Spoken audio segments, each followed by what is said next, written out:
E se o Império Bizantino sobrevivesse?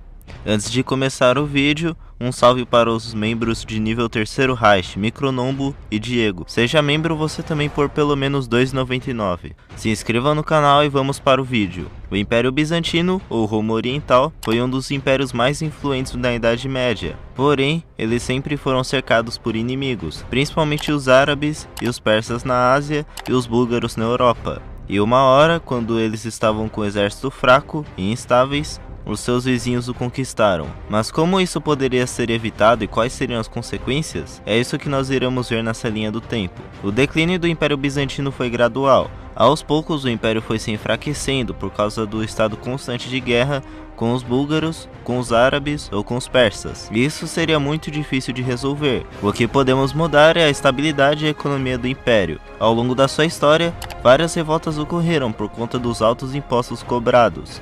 Então vamos fazer com que os imperadores simplesmente abaixassem a quantia a ser paga. Isso deixaria a população mais satisfeita e a economia se desenvolveria melhor. Isso ajudaria a resolver outro problema, que era o acúmulo exagerado de ouro pelo governo que ficava armazenado em Constantinopla, tornando a cidade o alvo favorito de ataques bárbaros e de outros reinos mercantes europeus. Com os impostos menores, a revolta que faria o Segundo Império Búlgaro não aconteceria, e a Quarta Cruzada não iria invadir Constantinopla para criar o Império Latino, com eles estando fortes o suficiente para parar o avanço do Império Mongol e tomar o controle da região quando os mongóis se fragmentassem, prevenindo o surgimento dos otomanos. O grande cisma continuaria acontecendo, então a relação entre o Império Bizantino e os outros países seria meio tensa. Mas no geral eles provavelmente teriam como aliados os húngaros e os russos, assim que eles se unificassem. Então eles poderiam manter os Balcãs e consolidar o seu domínio na Anatólia. Sem o inimigo comum que eram os otomanos, várias guerras não aconteceriam. A Hungria não seria reconquistada pelos austríacos dos otomanos, por exemplo.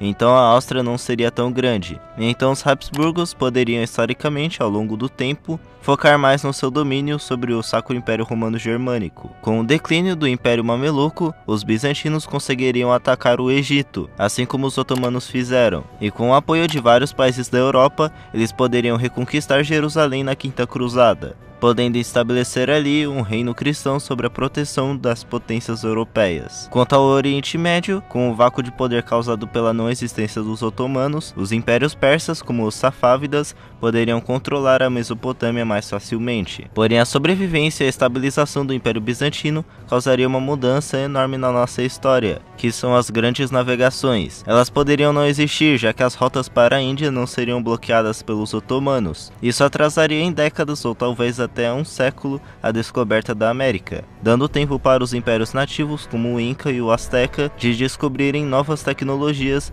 e ficarem mais poderosos, assim como também as tribos do Brasil. E, eventualmente, quando os portugueses ou outros navegadores chegassem, eles encontrariam mais dificuldades em dominar o continente. Eu tenho certeza que o mapa da América seria totalmente diferente. Quanto ao Império Bizantino, eu não acho que seria realista a possessão de colônias na América. Com o atraso da colonização na América, várias guerras poderiam não acontecer, mas ignorando por um momento as várias mudanças que isso causaria, algo muito interessante iria acontecer nas guerras napoleônicas. O Império Bizantino provavelmente seria um dos primeiros a declarar guerra contra a França com a Revolução Francesa, e Napoleão teria que invadir o Império para tirar eles da guerra. Caso eles resistissem muito, Napoleão poderia se infiltrar muito nos Balcãs, e no Tratado de Paz poderia acontecer dos estados dos Balcãs ficarem independentes como fantoches da França, assim como a Polônia.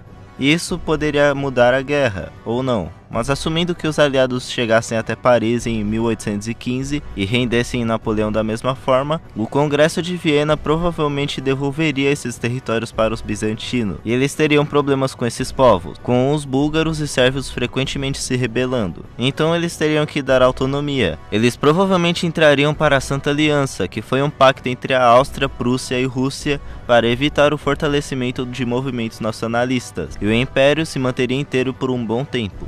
Sem os otomanos, a Romênia poderia se unificar mais cedo, e eles poderiam ser uma potência regional, brigando bastante com a Hungria pela Transilvânia. Ou eles poderiam dividir o país, sendo a Valáquia para os bizantinos e a Moldávia para os húngaros ou russos. Sem o controle da Hungria pela Áustria, a unificação da Alemanha poderia ser bem diferente, já que os austríacos poderiam focar mais em unir a Alemanha sobre a sua bandeira, podendo surgir a Confederação Sul-Germânica e posteriormente a unificação completa da Alemanha. Isso poderia evitar eventos como a Primeira e Segunda Guerra Mundial, mas caso esses eventos acontecessem, os bizantinos provavelmente ficariam neutros. Claro, se Mussolini não tentasse invadir o país. E como eles seriam uma potência militar razoável, eles dariam trabalho para o eixo. Mas como isso acabaria com o Império, vamos fazer com eles conseguindo manter a sua neutralidade. Caso acontecesse uma Guerra Fria, eles continuariam neutros, sendo uma monarquia bem conservadora. Grandes movimentos socialistas provavelmente não aconteceriam,